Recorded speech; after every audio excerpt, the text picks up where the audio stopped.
Hello, everyone, and welcome. My name is Angela Colaiuta, and I'm with the Washington State Office of Public Defense, and this is Darlene on Drugs. And there's Hello. just a few housekeeping things.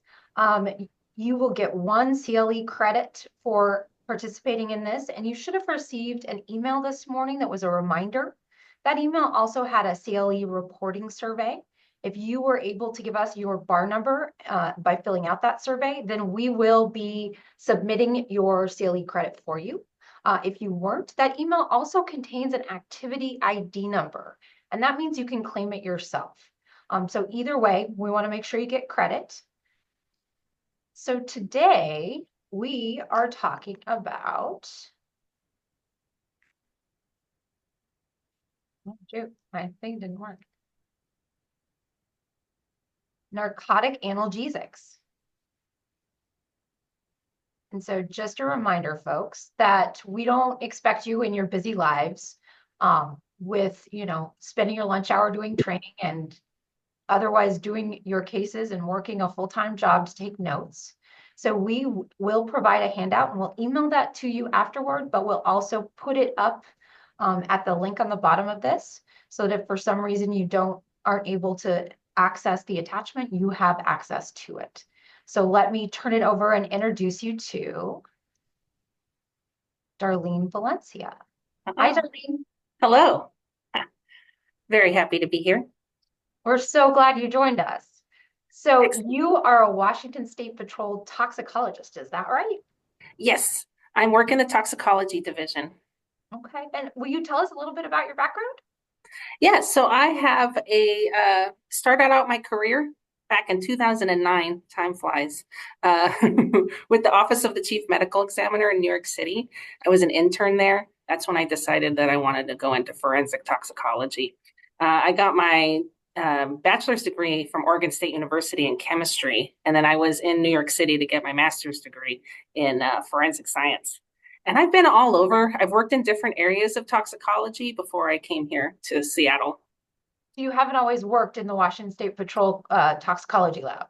No, I've definitely been to all kinds of different places. I've done a lot of urine drug testing as well, workplace drug testing, pain management, which is I'm probably going to bring up this time. Of course, of course. All right. Well, why don't we get into it? Yes. So, Darlene, will you tell us what are drugs? Yeah. So a very simple term is drugs are any substance that creates a physiological effect when introduced to the body. And then if I were to consume drugs, could you walk me through that process of what happens? Yes. So it goes through a process known as absorption, distribution, metabolism, and excretion. So absorption is how it enters your body, and that could be multiple different ways. It could be taken orally, like a pill. It could be inhaled. It can be injected, transdermal on your skin. And then once it's in your body, it's going to distribute. So that's that distribution going, depending on how it is absorbed. For instance, if you're taking it orally, it's got to go to your stomach, got to go to your intestines, to your liver. Whereas inhaling or injecting, it goes straight into, it bypasses all of that. But your body is like, I don't like any of that stuff. That's a foreign substance. And so it will change its structure so that it's better excreted out of your body. Metabolism is really important when looking at a toxicology report because we will test for metabolites, and that's that structure that it's turned into. We'll talk more about that later. All right. So we're talking about drugs. What's the distinction between a drug and a controlled substance? Yeah, so a controlled substance is going to be a drug that is regulated by the government, more specifically with the Controlled Substance Act. And it's in order of from going from like highly susceptible to abuse to not low potential for abuse. Then we're showing everybody a chart that also has some examples of what those different Schedule 1, 2, 3, 4, and 5 ones are. Yes. And so, And so, go ahead. oh no, I was just going to say like those are some examples. And so it's going to include a lot of the illicit drugs, but also a lot of pharmaceutical, prescribed medication. Okay, and today we're talking about narcotic analgesics and cannabinoids. What schedule are they? Yeah, so I believe was it so THC falls under a Schedule 1, which is interesting. But so then also a lot of the opiates, heroin being one of them, is Schedule 1. Schedule 2 has morphine and oxycodone. So they're kind of like, because hydrocodone is also a narcotic analgesic, and that's a Schedule 3. So they're, and even with cough medicine, codeine is also a narcotic analgesic. That looks like that's a Schedule 5 drug. Yes. So let's talk about narcotic analgesics. Let's start off by what does that mean, narcotic analgesic? Yeah, so very simply, analgesic means painkiller. And so specifically, we're going to be talking about opioid analgesics. And so it's pretty much another name for opioid analgesics. And so with that, its primary use is for the relief of pain and is used for multiple different, it's used in surgery, it's used in because headaches, all kinds of just general pain relief, pain Okay. management. So it sounds like narcotic is just another way to say opioid. Is that a fair way to put it? Yeah, it's yeah, the whole narcotic analgesic is pretty much another way to say opioid because all the ones that fall under that are all going to be opioids. And do opioids have a version that isn't an analgesic, that isn't a painkiller? Oh, we may be skipping ahead here. Okay, we can put a pin in it if that's helpful. Yeah, that so much exciting stuff to share with this. All right. So we have a picture here coming up that is a bunch Yes. of different drugs. What are these? Yeah, so these are all different types. So obviously we have morphine and hydrocodone, but this is also going to include your synthetic opioids. So we've got fentanyl, we got methadone, and including, and then all of the other types of opiates. We got, oh yeah, here we go. Yeah. Codeine, hydromorphone, fentanyl, oxymorphone. There's hydromorphone, hydrocodone. Oxycodone is a real popular one, but also, yeah, methadone and buprenorphine. And buprenorphine, that's something that most of us would probably know as Suboxone by its trade name. Yes. All right. And then we also have, these are all folks that died from opioid overdoses or combinations that included large quantities of opioids. But I do notice on here, Darlene, that Kurt Cobain's on here. I thought he died of suicide. He did. And actually, it was in Seattle. So his toxicology went through our toxicology laboratory back in the early 90s. Uh, instrumentation was very different back then. But what's very interesting about this is that he had a very high morphine concentration. And so what's very unique about opioid overdose is one of the things, there's so much to say about it. So one of the things is that when you take it, right, you're going to have those effects. But the problem is you can build a tolerance to it pretty quickly. And so you're going to have to increase that dosage to get the desired effects. The moment you stop using, your tolerance is going to go way back down.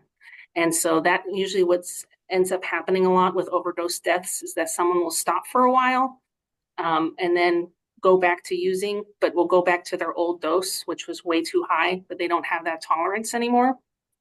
Kurt Cobain, I believe in the days leading up to his suicide, he was binge using. So he had he was taking very high doses. But what's also very exciting is that when you pass away, everything is going to stop. Gives you kind of a nice screenshot of what what is in your body and at the time. There's no further metabolism. And so because he was taking such high doses and he died immediately because of a gunshot wound, that's usually what contributes to that very high concentration, possibly. There's other factors as well into the terms of like what they were type of testing they were doing back in the early 90s. But yeah, that's kind of one of the fascinating stories on that one. And just to be clear, the other folks on here are Prince, Heath Ledger, Sid Vicious, and Philip Seymour Hoffman. Ah, yes. And so with Prince, I also want to point out that that one was a fentanyl overdose, which is something that we are most commonly seeing nowadays. Those are very high increase of those. Okay, well, let's move on and let's talk about the effects of narcotic analgesics. So if somebody consumes these, what can they expect to have happen? So one of the things is you're going to feel euphoria, right? Relaxation.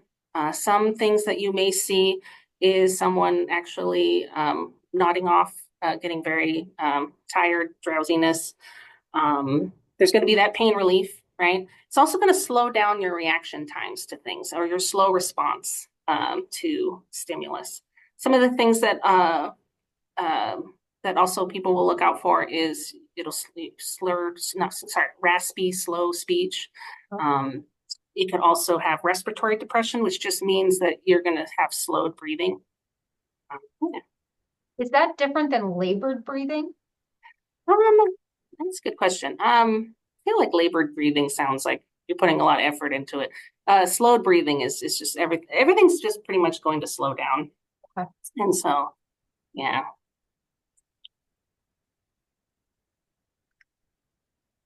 All right. And then our handy dandy DRE chart. Yes. So Tell with the us, DRE, oh yeah. go ahead, Darlene. Oh, sorry. I'm just so excited about it. So unlike, for instance, earlier we talked about CNS depressants, and you could see that horizontal gaze nystagmus. You're not going to see that with the narcotic analgesics. What you will see with the eyes is known as constricted pupils. They'll look like pinpoints. I think we have an example here at the far left of this slide. Yes. And whereas, with dilated pupils, you'll see, so that's a common scene that we see when we get requests for analysis forms in the laboratory. They'll note pinpoint pupils. And so, yeah. Do you use that in some way, that information that you receive when you get the request? Yeah, so that tells us that there's possibly a narcotic analgesic. So we'll just put that up for comprehensive drug testing for our time of flight. So it doesn't really change the way you would approach it. It just maybe is another clue? It's like another clue. All right. Well, will you now talk to us about how opioids affect the brain? Ah, yes. So what's really interesting, and also all drugs work like this. We didn't talk about it with CNS stimulants or depressants because a lot of those receptors, they have complicated names and it can get kind of confusing. Sure. But what's really nice about with opiates is that they're called the opioid receptor. And so they are all throughout your body. They're in your brain, they're in your spinal cord. And what they do is it's kind of like you can think of it as like a lock and a key, where that opioid is going to attach itself to that receptor, right? And so how they do that, how the opioids produce an analgesic effect is by blocking the transmission of that painful stimuli by inhibiting the release of neurotransmitters. So by binding to that, that's what kind of sends the signals that leads to those effects, to that pain relief. And looking at this slide, it looks like it's replacing places where endorphins would go. Yes. Is that meaningful for anything? That's a good question. Yeah, so actually I was gonna talk about there's all different things that obviously can bind to those receptors. I was kind of jumping ahead to naloxone. Is probably one that you guys know, have heard of, Narcan, right? Yeah. So what happens is that when those opioids bind to that receptor, so naloxone is known as an antagonist, right? Okay. And so meaning it's going to compete for that receptor site. It's going to kick the opioids out and go in there, but it's not going to produce that euphoria, those effects, the opioid effects, the analgesic effects. But this is what's what makes it so important about reversing like an opioid overdose. So like I said, yeah, more than one thing can bind to those receptors.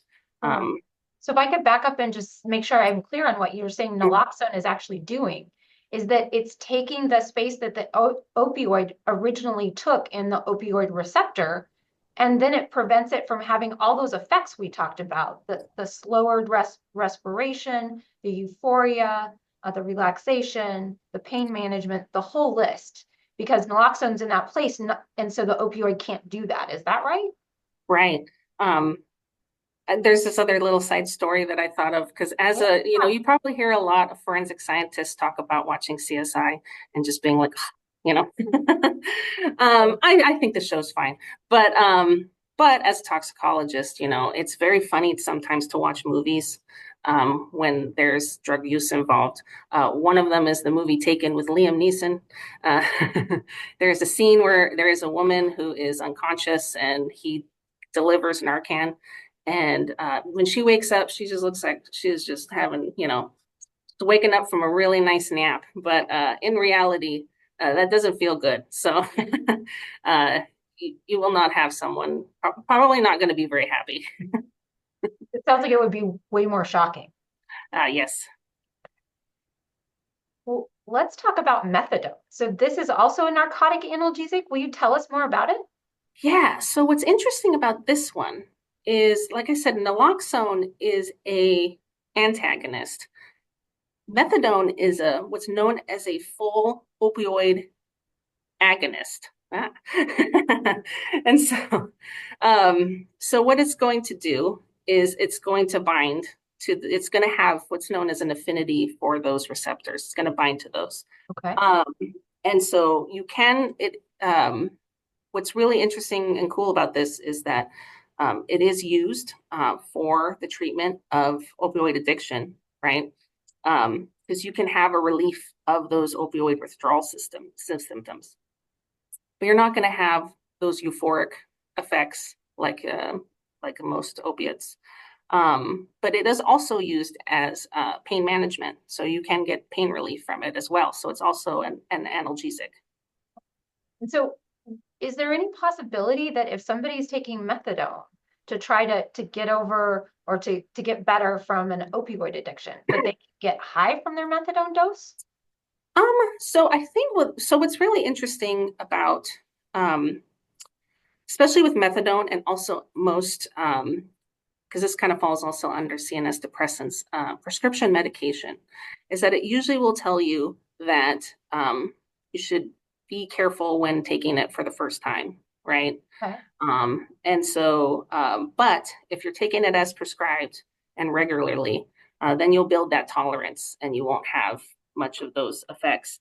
And so with that, you could have some some effects that could potentially be what I can say, like impairing, like for DUI cases. However, with that, we know that it is also a prescribed medication. And so we can't really say for sure. Okay, and so we go back to that conversation we may have had before about therapeutic doses. Yes. So is there a known range for a therapeutic dose for methadone? Oh, yes. Actually, I have it written down somewhere. I don't have it on me, Okay. the exact amount.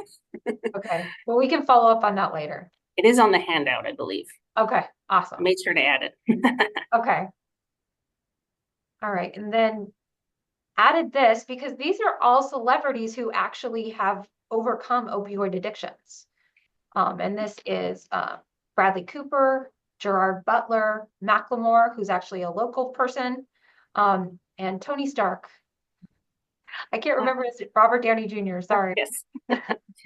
What's actually interesting about this is that from a toxicology standpoint, you don't get to hear a lot of the positive stories about someone overcoming opioid addiction. Usually when we're in death investigations, right? Or DUIs.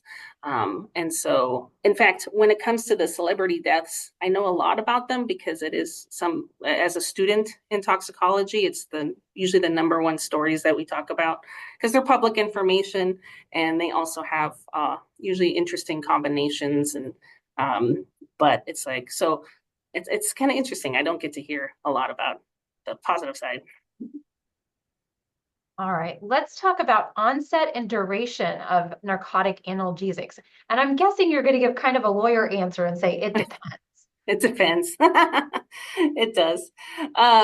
Yeah, so again, in the handout, I do have like a little chart.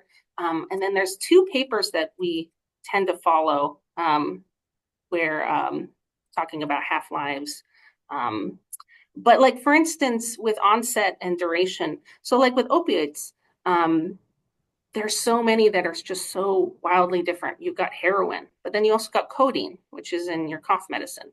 So all of them are going to be very different in terms of how intense they are, how quickly they act, or their half-lives and how long they'll last. Okay, well, let's go through a few of them. But first, I think we might need some background. Yes. Will you Yes. tell us about parent drugs versus active and inactive metabolites? Yeah, so there's going to be lots of different words here. So with when you look at a toxicology report, we are looking for the parent drug, that's going to be the main drug that you take. So for instance, for morphine, right? THC, methamphetamine. However, like I said, the body is going to change its structure. And so we are going to also look for its metabolites. You'll also hear major metabolites and minor metabolites. With forensic laboratories, we are going to look primarily for the major metabolite, and that means the one that's in the most abundance. For pain management, when we're doing urine drug testing, we have to also look for minor metabolites as well. But the most important is active and inactive. And so we are looking for major metabolites, but some of them aren't active, meaning they're not going to contribute to any type of physiological effect or impairment. Most common is the carboxy THC, which is a major metabolite of THC, but it is an inactive metabolite. With active metabolites, methamphetamine, the metabolite is amphetamine, and amphetamine is a drug by itself, Adderall. And then with heroin, that metabolizes into morphine, which is also a drug by itself. So why don't we talk more about heroin? Yes. So what is the half-life of heroin? Oh, what's so fascinating is that a lot of half-lives on average are hours long. Like I believe morphine's like 1 to 4 hours. Heroin is 2 to 5 minutes. Wow, and that sounds really fast. It's very, very fast. And so with death investigations, so when you die, pass away from an opioid overdose, it usually takes a little bit of time, right? You're falling asleep. And so during that time, your body is metabolizing. So a lot of, on average, opioid overdoses from heroin, you're just going to see morphine on the toxicology report. In fact, only in my entire career have I seen parent heroin was once. And I was like, this is weird, something's wrong. And so the intermediate is known as, I call it 6-acetylmorphine. It's also known as 6-monoacetylmorphine, means the same thing. And so heroin will go to 6, I call it 6 a.m. And that half-life is also just minutes long. And then we'll go to morphine. And so very rarely will we see 6-acetylmorphine. When I worked in Nashville, Tennessee, I worked in the South. Heroin was a lot more common down there. And so I saw 6-acetylmorphine a lot. Not so much in the blood. We would have to test the vitreous fluid. And that's the stuff in somebody's eyeball. Yes. So it's usually only for death investigations it gets tested, I would assume. Yes. So for DUIs, we will always just see morphine. And we can't explicitly say it's from heroin. It could possibly be because 6-acetylmorphine is usually the big indicator of that it was that heroin was used. Yes. And this is a toxicology report that looks like it's positive for morphine. Yes. And Can you so talk here about this? we do, Yeah. we do the time of flight spectrometry for our screen, which is going to be qualitative only. So you're only going to see positive. Now here, morphine, we are just testing the parent drug. So we just see morphine. In the previous slide, there was this thing called morphine glucuronide. And so it will, I can go back. So it's another, morphine will go to morphine glucuronide. You will only see that in the urine. Okay. And so when I did pain management urine drug testing, we would, during our extraction process, we would do an extra step that would get rid of that, because that glucuronide's big giant chunk. And we want it to go nicely through our instrument. And so we would just be testing for that morphine. However, but in urine, we could see a little bit of hydromorphone, because it can go on and further metabolize to hydromorphone. We won't see it in the blood because it's a very minor metabolite, it's a very small amount, but we could see it in the urine because those are usually much higher concentrations. So if we go back to the toxicology report that's positive for morphine, does this amount that's at the bottom, the 0.014, I assume that's milligrams per liter, does that mean anything? So again, this is one where you can call the toxicologist. We can talk about therapeutic ranges, but in actuality, we can't tell from the concentration of to level of impairment. And again, when I said earlier about those tolerance levels, right? So someone could be using more, but be totally fine. So it's really hard to tell from concentration alone. Okay. And is this concentration particularly high? Actually, it is pretty low. It's our cutoff is 0.010. So it's just a little bit above the cutoff. Okay. And when you say that you have a cutoff, what does that mean? Yeah, so all of our tests will have a cutoff. So where we will, how low we can go or how high we can go. And so usually on average, it's like 0.01 milligrams per liter. But in other, like for instance, for THC, we can go down to, we change units. There's nanograms per milliliter. Yeah. And so for THC, we can go down to 1. And then with fentanyl, we can go even lower to 0.05 nanograms per milliliter. So we can go pretty low on some of these, but there is a bottom end though, where you can't affirmatively say that this is present because the amount is so low. Right. We do a lot of validations before we put the test in service, where we'll do testing to see how low we can accurately identify and measure it. Okay. Let's talk about oxycodone. What's the half-life of oxycodone? I don't have my thing up. I apologize. I had a little table. But I will say with oxycodone is the structure is a lot like morphine, but there's little subtle differences, and it's going to be in the corners here. But and so that's something that's really interesting, because I think I talked about last time with benzodiazepines, they have kind of a very similar structure. Oxycodone, hydrocodone, oxymorphone, hydromorphone, codeine, morphine, they all have heroin. They all have very similar base structures with just little differences on the side. But then you have something like fentanyl, right? And that one is going to have a completely different structure. And so it's going to look totally different. And so it's interesting, I say, because like with benzodiazepines, we call them benzodiazepines because they have that base structure. But like, why do we call this an opioid? And it's because this is going to act on that opioid receptor. Okay. But it looks vastly different. This is known as a synthetic opioid. Yeah, I was going to ask you about that, because that means fentanyl is a synthetic opioid. That means the other ones are actually does that mean the source is actually grown like from poppies? Yes. Methadone is also synthetically Okay. made. So just a little. All right. And just to go back a little bit to oxycodone, what are the Yes. metabolites of oxycodone? And when you're testing, what are you looking for? Yeah. So actually in here we go. In sorry, so with our testing with the Washington State Patrol, we are just looking for oxycodone by Okay. itself.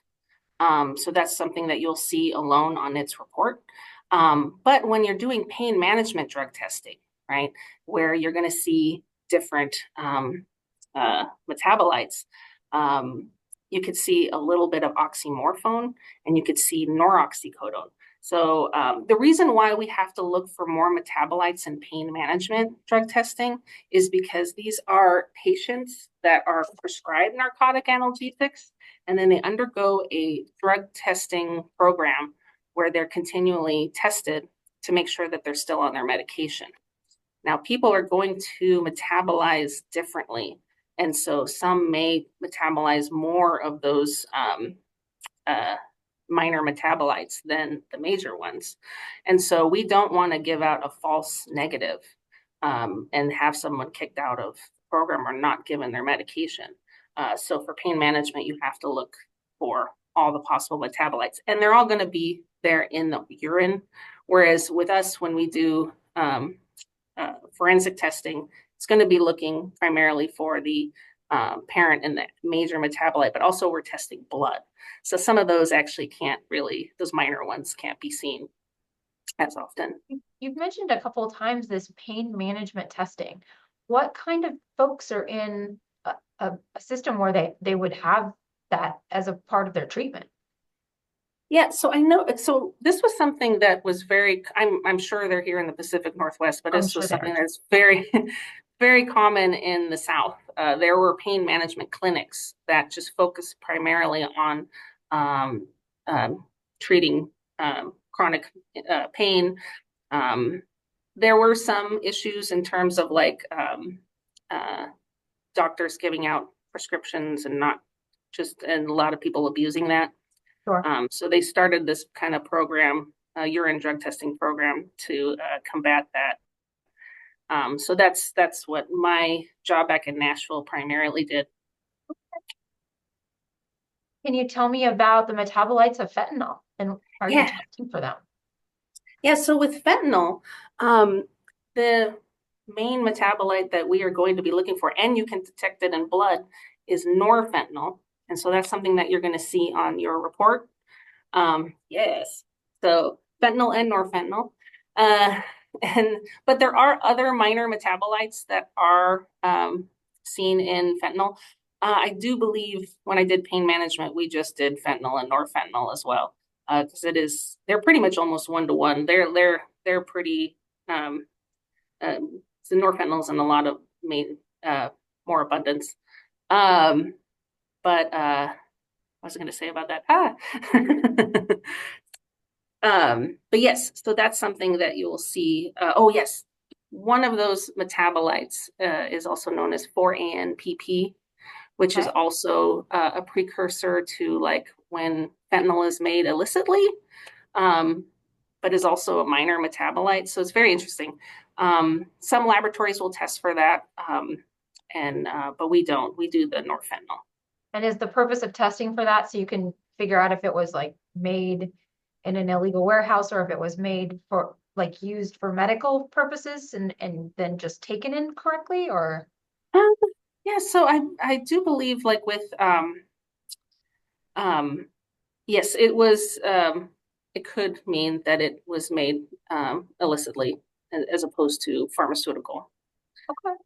And then I have a question about this too. So on this particular tox report, it looks like there's an actual amount for fentanyl, but there isn't an amount for norfentanyl. Why is that? Yes. So one of the things also previous to the other report, that one was in milligrams per liter. You're going to see a lot Mhm. of like 0.01 nanograms per milliliter. You're going to see a lot more whole numbers, and that's because of the units. There's a difference of 1,000. So if we did that in milligrams per liter, it'd be like 0.008. Like it would be kind Much of confusing. smaller number. Yes, tiny, tiny, tiny number. Okay. So norfentanyl, that was a decision that was made by our QA department and through our validations to only report that as qualitative. And that is something through our validation, our own validation process. So other laboratories can quantitate it. So you'll only see it as positive. And QA means quality assurance for you? Yes. Okay. And then is norfentanyl an active or an inactive metabolite? I had to double check this. Norfentanyl is an inactive metabolite. So it's like carboxy THC. Yes. And so, yes, so it is not only a major metabolite, but an inactive metabolite. So, okay. And then if you were to see this and in a case, this particular toxicology report, is there anything meaningful about those numbers and the fact that they look like that? So yeah, again, it's the same thing where we can't really equate the amount to level of impairment. I will say though, when I started my career and fentanyl was just starting to be seen, we were seeing things on average at 0.05 to 1 nanograms per milliliter. And that seemed to be the case for the first 10 years of my career. And just in this last few years, we've been seeing things at much, much higher, not just 8. We've been seeing things in the 30s or hundreds. And so again, there's that tolerance, right?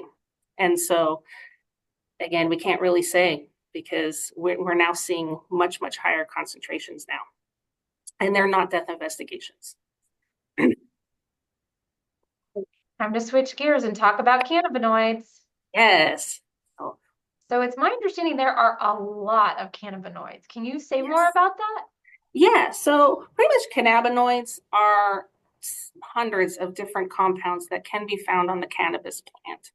I know a lot of ones that are really popular, like as in CBD, you might hear, but there's so many different iterations. But then there's also THC, but there's also multiple different types of THC, right? So when you look at our report, it's just going to say THC, but we are specifically looking for delta-9 THC. And so we're not looking for, and another one that's popular is 8, delta-8 or delta-10, but we don't test for that. So I think we're all somewhat familiar with the ways in which this particular substance can be consumed. Yes. Yes. So probably smoking is the most common, but you also have your edibles, right? That's being taken orally. These are all different ways that it can absorb into your system, right? Tinctures. I've seen people take this like as like under their tongue. And what's a tincture? Yeah, so it's really concentrated amount. It usually comes in like an oil. Okay. And so I do have a lot of friends.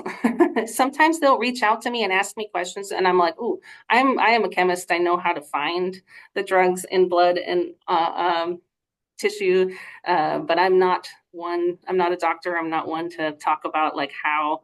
But I will say to everyone about the edibles is that you're taking it orally, which means it has to go to your stomach, to your intestines, to your liver.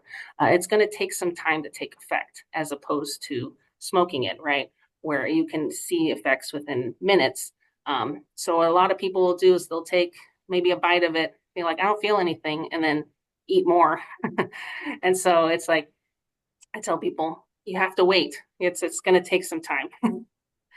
It's fair to say you really have to let your body digest the food it's in for it to take effect. Yes.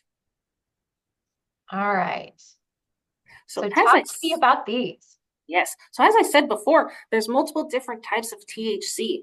And so up in the upper left is going to be your delta-9, and that is what we test for in our laboratory. But right below it is delta-8.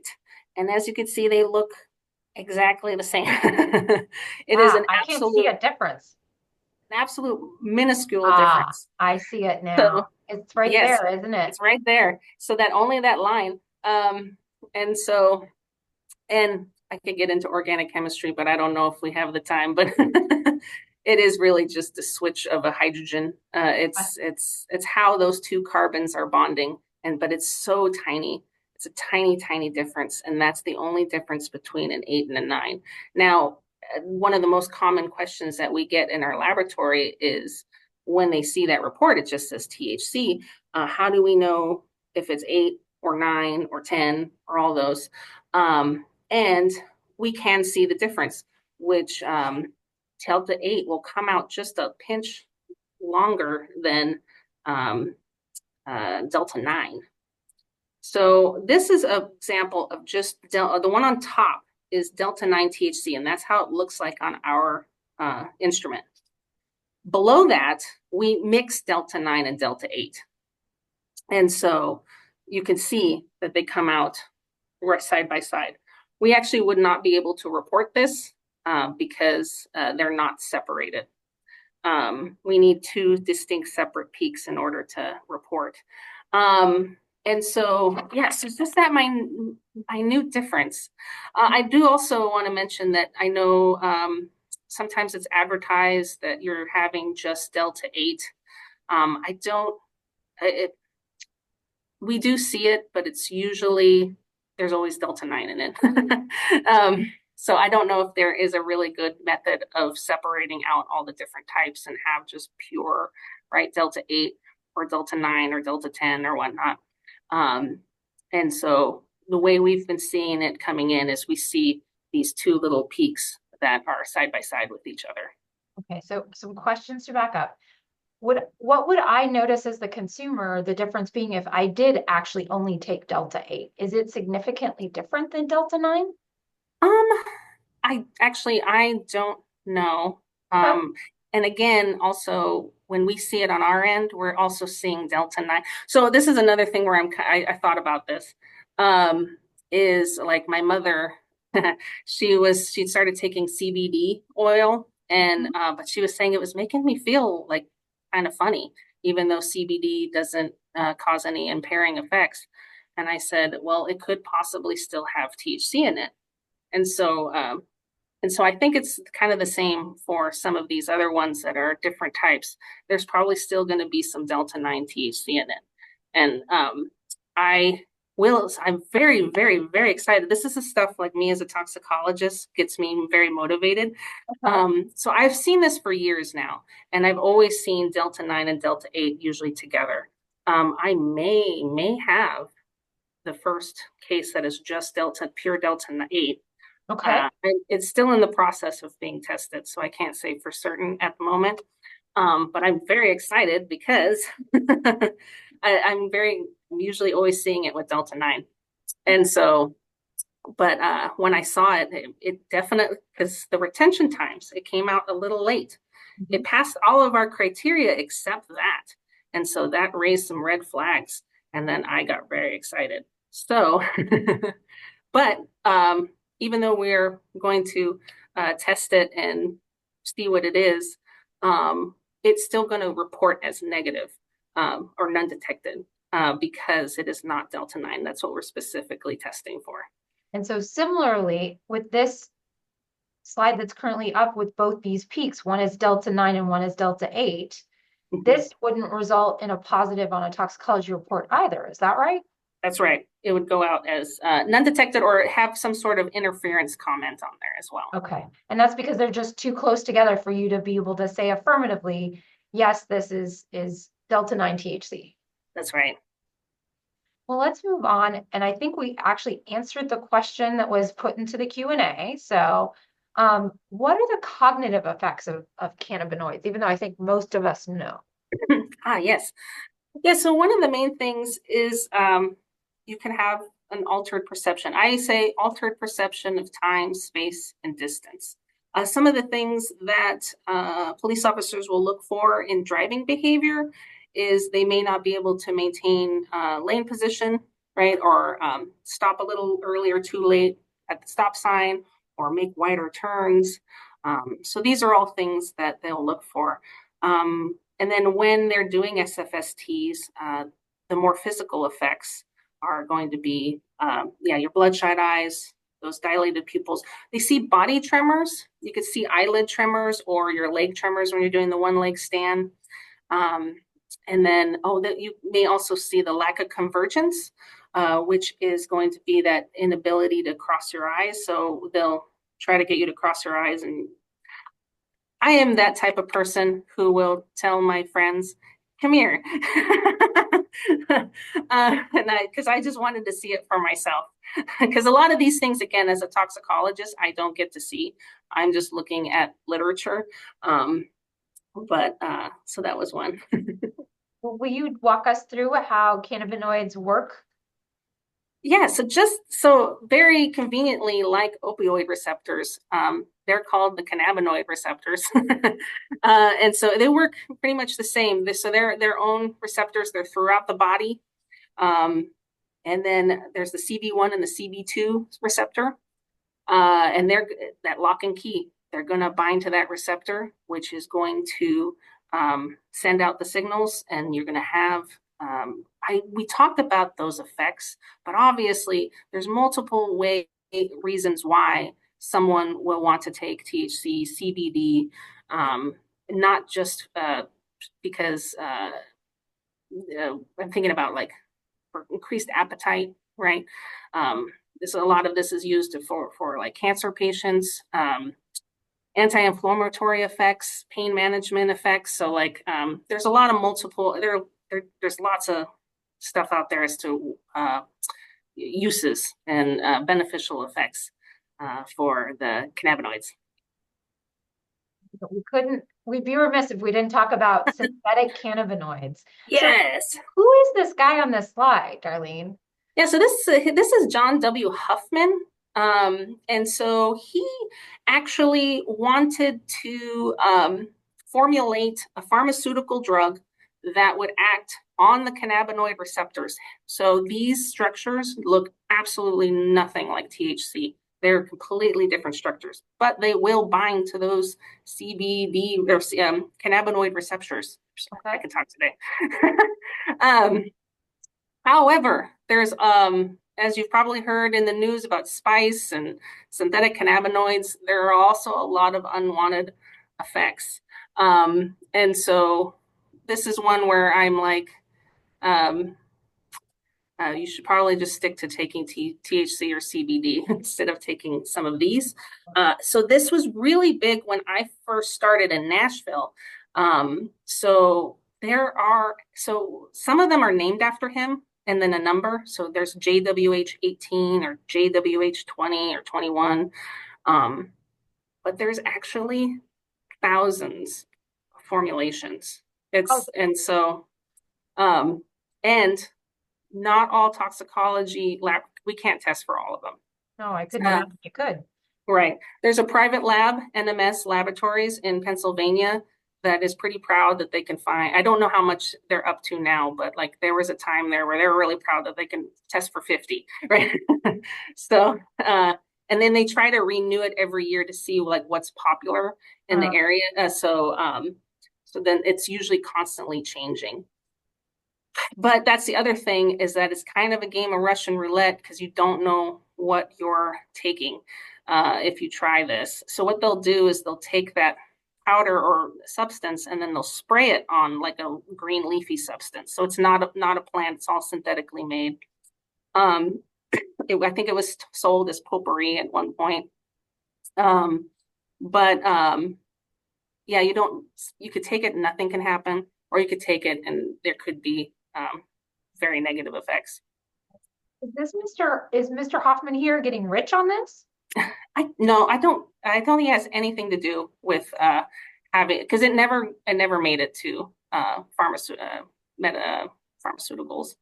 And then how it went on the street, I don't know how that happened, but it had nothing to do with that. Let's talk about onset and duration. And I'm bracing myself for another "it depends" answer. Well, what's interesting to talk about this one is actually Um, so this I can talk about in terms of THC. Now, this is only with smoking. Okay. Um, so if you look up the half-life of THC, you're going to see something from like 20 to 50 hours, um, which you're like, wait a minute. Um, However, Marilyn Hustis is great research forensic toxicologist. I've met her a few times. She's really, really sweet. She's done so much research on cannabinoids. Okay. And so one of the things, this came from 1992, um, in that when THC is smoked, you're going to see it's that dotted line. You're going to reach that peak concentration within like 10 minutes. But then you're going to actually see a very steep decline. And then on average, um, it's going to be less than 1 nanogram per milliliter within 1 to 3 hours. And it's going to plateau. So, but yeah, so that's something that's really unique about THC in blood when smoked. Okay. And so we talked about the dotted line on this slide, but what is this? What are these other lines? Yeah, so the other lines are the metabolites. So carboxy TH, that's a THC COOH. Mhm. That is an inactive, This one? yes, Okay. it's an inactive metabolite, and it is the major one. So it is one that we will test for. You will see it on the report. That one will rise and then it'll plateau. And most drugs actually do this. Uh, and I'm thinking of other drug categories. And also, if you take like the gummy, right, or the edible, you're going to see a similar trajectory for THC where it's going to rise and then it's going to plateau. The other line is another metabolite, 11 hydroxy THC. And it's one that we don't test for, but it is also a major metabolite. And I do believe it is active. But that one has a different trajectory here. Actually, kind of brings me to my next slide here. Can I ask a question first? Oh, absolutely. So because of these charts, and it looks like there's some indication that it's predictable how THC goes up and comes down, does that mean you guys can do retrograde extrapolation like you can with alcohol? So we can't. So with any of the drugs, we can't do that. We can summarize that if it was smoked, that it was possibly smoked within the last 3 hours. But because of that plateau, because like if we can't really tell at all. All right. So tell me about residual THC, because I know at least I've had a client get a hot UA and wasn't using, and I believe them that they weren't using, but for some reason, either the THC was still in their system or all of a sudden it would go up. And I don't understand why. And I think this chart might tell us something about that. Oh, yes, I got two stories with this one. So the first one, so this is particularly with the concentrations of residual THC in blood. So this will be, so this is something that, again, Hustis was a part of. I did a little presentation for this a few years ago. So I did a real big deep dive on this. And so there was multiple studies. I have more, but this one, this Bergamacci was probably the biggest one, where they had 30 men come in and who were chronic THC smokers, and they told them to not smoke for 30 days. I think they kept them quarantined and then tested their blood every day.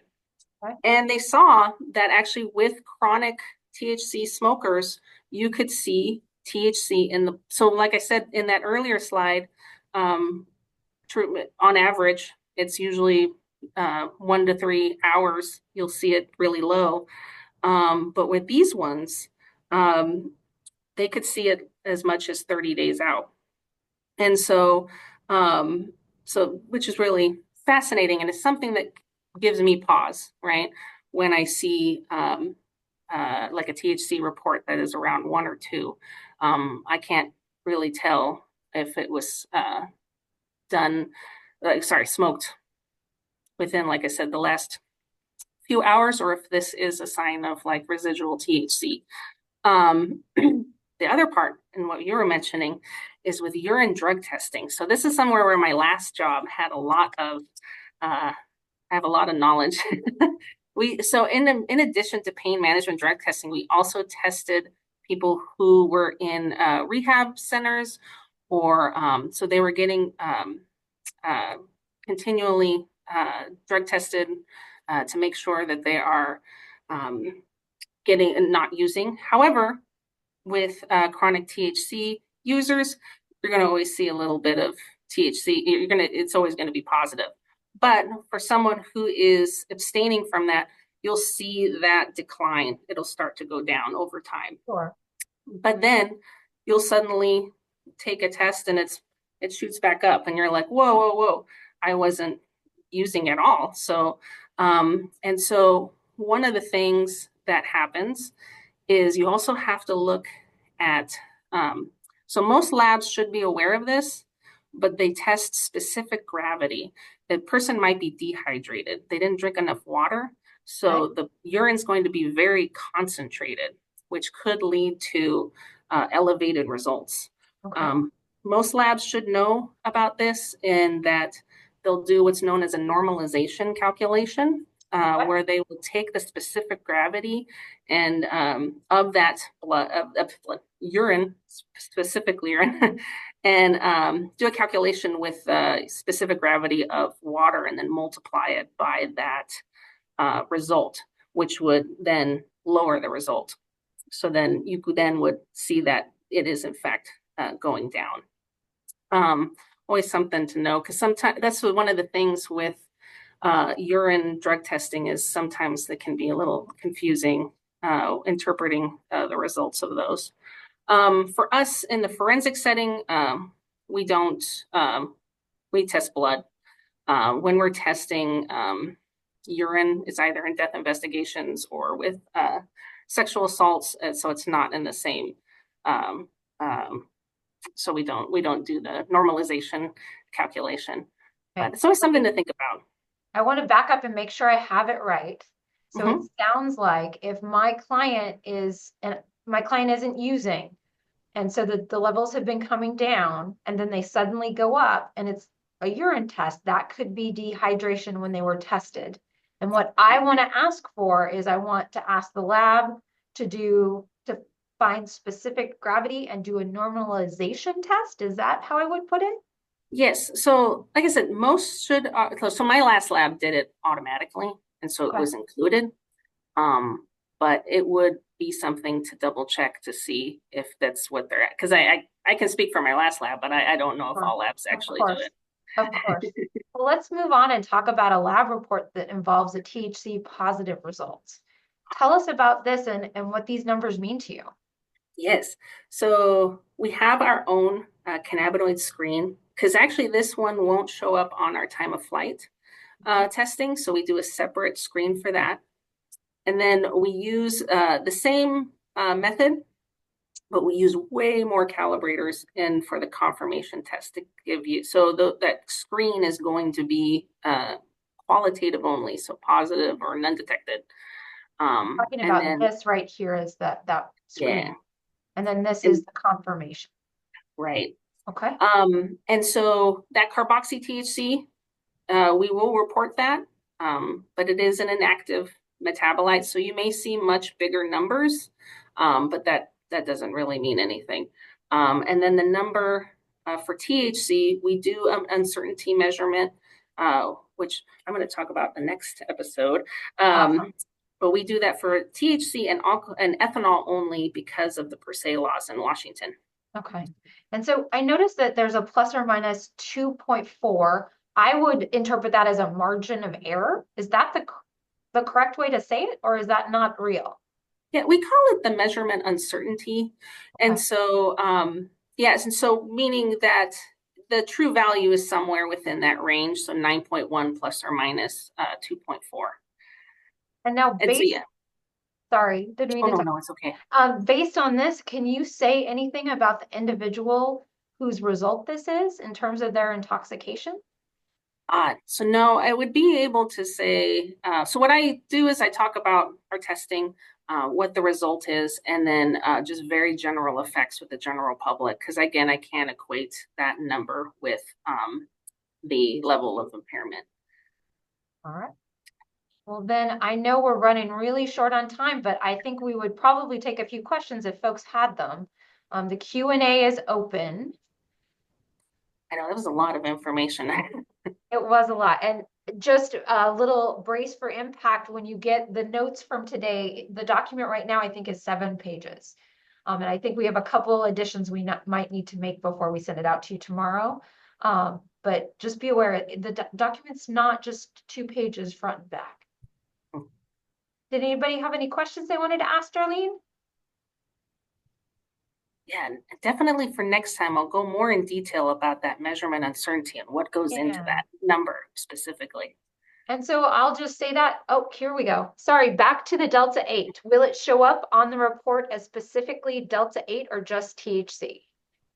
It will go out as undetected. So when we report THC, it's just Delta 9. Other questions?